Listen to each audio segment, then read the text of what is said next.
The next step to everyone starts somewhere is a questionnaire and an outcome measure called the Australian Pelvic Floor Questionnaire. So this is going to check 4 different areas of your pelvic floor function, and there's going to be questions for each area and scoring for each area. And then we have a little table where you're going to write down your scores and add everything up. And we're going to go over every single question together. You can stay with me as we go through every single question, or you can just stay tuned for this first part, which is the summary. Okay, so here's page 1 of the APFQ, and here's page 2 of the APFQ, and then here is the summary of the APFQ. So basically, you're going to start here, and then every month, I want you to rescore yourself and do it at least 6 months, if not 7 or 8 months. So the 4 categories are bladder function, bowel function, prolapse symptoms, sexual function, and then the total score. And here's how many points are possible in each category. So let's just give an overview again. Basically, bladder function, you would go through, answer all those questions, and put your score right there out of 45. Bowel function, put all those questions, answer the questions, put your score there out of 34. Prolapse symptoms, go through, put your score there. Right there, and then sexual function, go through and put your score there. So hopefully that makes sense. And then once you add up all those scores, you're going to put them in this table. So you'll put the bladder score here, the bowel score here, the prolapse score here, the sexual function score here, and then the APFQ total score of all the numbers. You write it right here, and this will help you really get a good sense of progress and function. So now we're going to go dive in and do each question together. The lower your score, the better it is, basically. So the higher your score, the more symptoms that you have. And I do want to point out here with the bowel score. So basically, all of these questions here go with bladder. But bowel has these questions on this page, and then it goes over and overflows just a bit into the next page here. And then you'll add all those questions from question 16 through to question 27. You'll add that up and you'll put it right here in the bowel function. And then the other 2 categories I think are pretty clear. Question 28 through question 32 goes here in the prolapse, and then the sexual function, all of those questions go here. Okay, now let's go through the questions step by step. And if you have any questions, drop them in the comment section or email me, and I'm happy to help clarify anything. But hopefully this will make it very clear going through it together. So question 1, how many times per day do you pass urine? So this is when you actually sit on a toilet and go. So whichever one fits you best, 0 through 3, up to 7, between 8 to 10, between 11 and 15, or more than 15. So that would be sitting on the toilet to urinate more than 15 times in one day. How many times do you get up at night to pass urine? So again, that's when you're actually on the toilet, 0 to 1, 2, 3, or more than 3 times. So you'll circle the corresponding number that goes along with the answer. So let's say your answer for this one was 3 times per night. You would circle number 2, and that would be the score for that question. Question 3, do you wet the bed before you wake up at night? So never, occasionally, frequently, or always, almost every night. So this would be where you're passing urine involuntarily in the bed at night, okay? Question 4, do you need to rush or hurry to pass urine when you get the urge? So answer number 1, you can hold it. So you have that urge, but you can hold it until it's a convenient time or place. Answer number 2 here is occasionally you have to rush. Let's say you're putting that key in the door and you're like, oh, got to get there, but it doesn't happen every time. Next answer is frequently have to rush, like once or more per week. And then the last answer here is daily, you have to rush. Question 5, does urine leak when you rush or hurry to the toilet or you can't make it in time? So even if it's just a few drops, if a few drops are coming out as you're rushing to the toilet or even as you're pulling down your pants, if it didn't make it to the toilet, if you leak even a little bit, then this would be the how you would answer it. So not at all, occasionally would be less than once per week, frequently would be once or more per week, and then daily is every day you're leaking a little bit on the way to the toilet. Do you leak with coughing, sneezing, laughing, or exercising? Any kind of activity or movement that causes you to leak. So 0 is not at all, 1 is occasionally, less than once per week, 2 is frequently, once or more per week, 3 is daily. All right, question 7, is your urine stream weak, prolonged, or slow? So that means when you sit down on the toilet, does the urine come out quickly and it's a strong, steady stream, or is it a slow, trickly stream? Does it feel like it takes forever to empty? Does it stop and start? So this would be never. 1 is occasionally, less than once per week, 2 is frequently, once or more per week, and then daily is 3. Question 8, do you have a feeling of incomplete bladder emptying? So this would be where you urinate, you're on the toilet, you urinate, and you think you're done and you stand up, but then you have a really strong sense of to urinate again. And so you sit back down and more urine comes out. Or this could also be that you feel like you're done, you stand up and you wet yourself a little bit when you stand up. So do you have a feeling of incomplete emptying? So never, occasionally, less than once per week, frequently, once or more per week, and then daily would be daily, right? So do you need to strain to empty your bladder? This again, when you're sitting down to urinate, are you having to push to get it started or push to empty, or are you just relaxing and the urine stream comes out? So answer that according to your symptoms, never, once per week, once or more per week, or daily. Do you have to wear pads because of urinary leakage? Never is 0. As a precaution is 1. So never means you're not wearing pads. 1 is as a precaution. So yes, you are wearing them. 2 is when exercising or during a cold, and then 3 is daily. Question 11 here, do you limit your fluid intake to decrease your urine leaking? Never, before going out, moderately, or always. So answer that according to what you're doing. And if you have a question, like you're in between 2 categories, I would always go with the more severe category at the beginning. So let's say we're on question 11. Do you limit your fluid intake to decrease urinary leaking? And you're not sure if you should say moderately or always.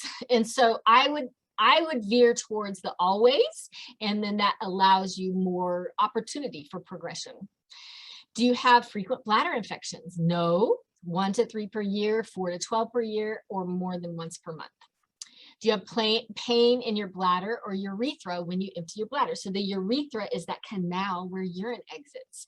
Is it painful? So never, occasionally would be less than once a week, frequently once or more per week, and then daily.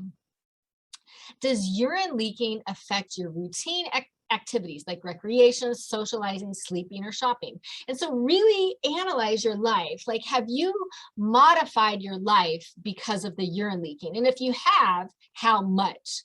Not at all, slightly, moderately, or greatly.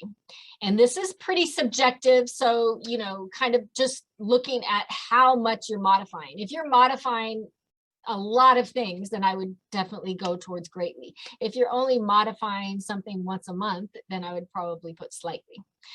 How much does your bladder problem bother you? Not at all, slightly, moderately, or greatly. So kind of introspective analysis here, looking at yourself and saying, okay, you know, where am I on this scale? So then you're going to add up all of these numbers that you circled, and you're going to put it in this category there for bladder function.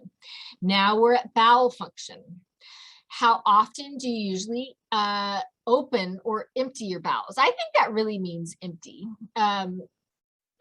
I think there's just different terminology that we can use. So how often do you usually open or empty your bowels?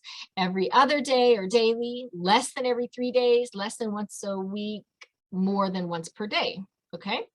How is the consistency of your usual stool? Soft, so kind of like a squishy banana, firm, like a Lincoln log, hard, like rabbit pellets. It varies, which would be number 1 there, or watery, so that would be number 2, kind of like diarrhea.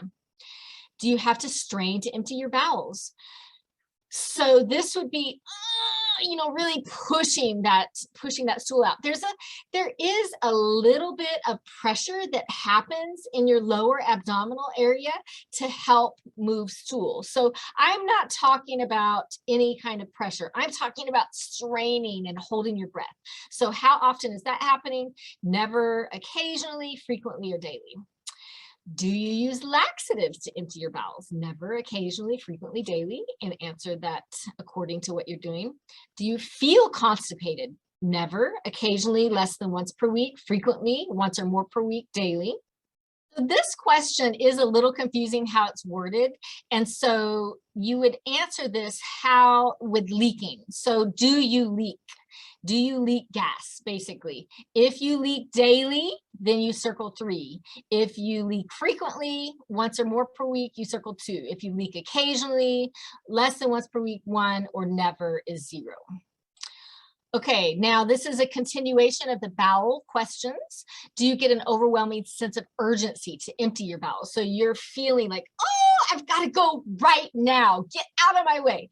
Never, occasionally, less than once a week, once or more per week, or daily. Answer that accordingly.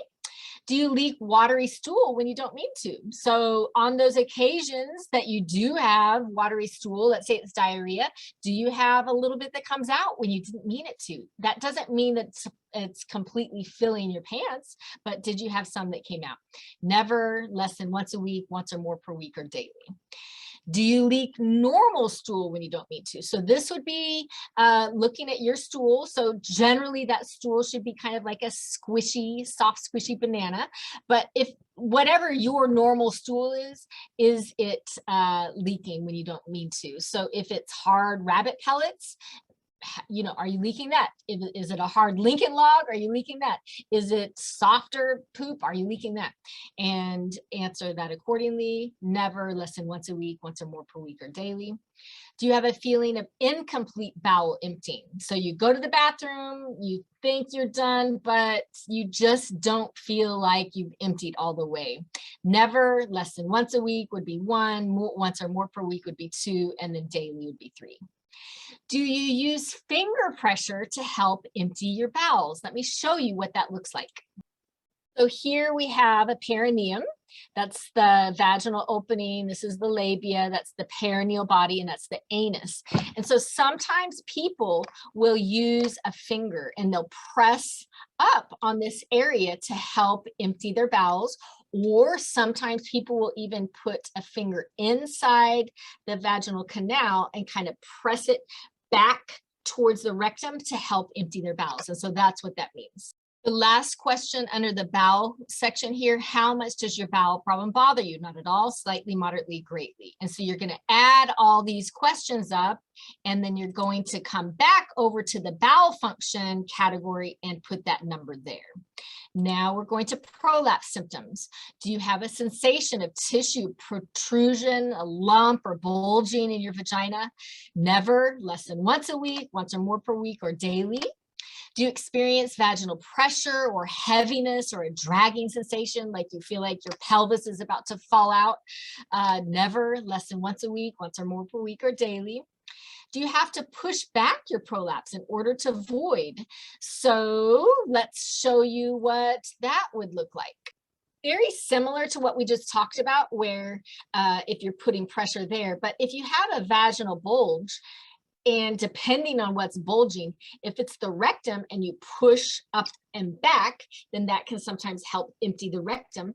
Or if it's the bladder and you push up and kind of push up and forward, that can sometimes help empty the bladder. And so that is what that question is talking about. Are you having to push up into that vaginal canal, push the bulge up to help empty?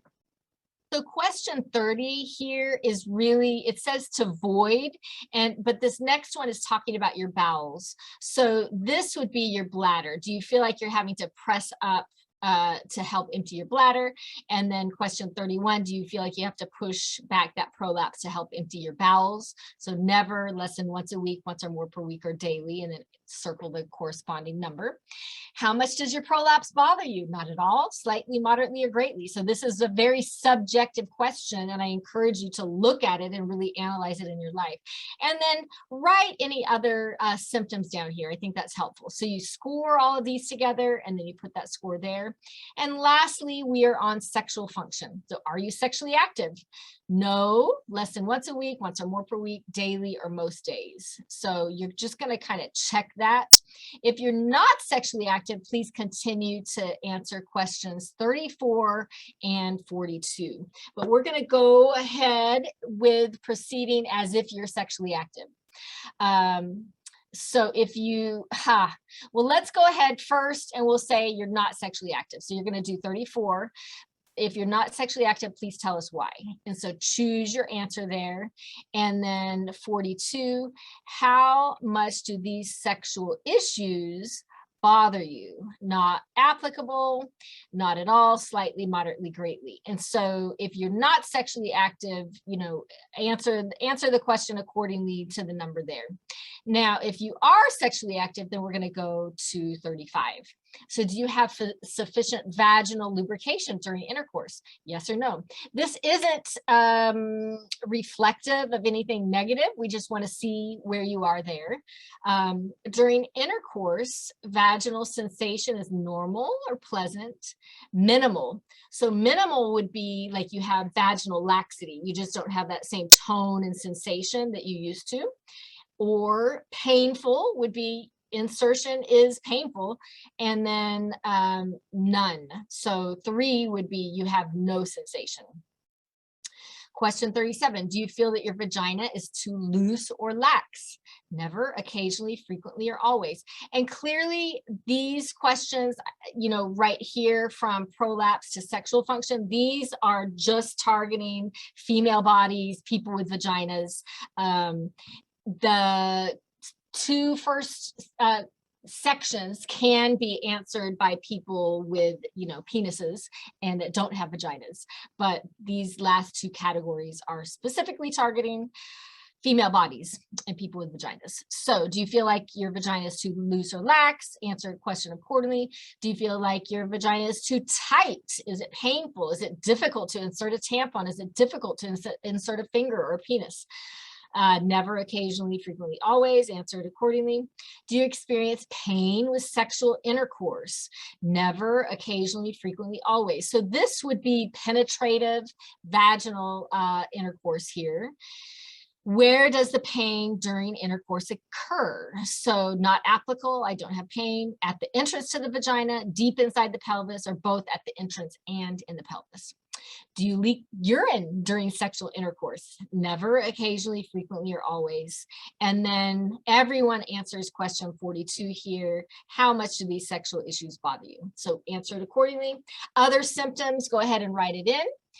And then you're going to take all of these tallies and you're going to bring it over here to starting, right? And bladder, you'll put your bladder score, bowel score, prolapse score, sexual score, and then you add all of those 4 together, and that's your total APFQ score. So I hope that was helpful. If you have any questions, let me know, but I encourage you, everyone that is part of this challenge, to take the time to fill out that questionnaire and get your baseline information, because everyone starts somewhere, and it's really helpful to use some objective measurements and some objective data to help show progress over time and to show your baseline.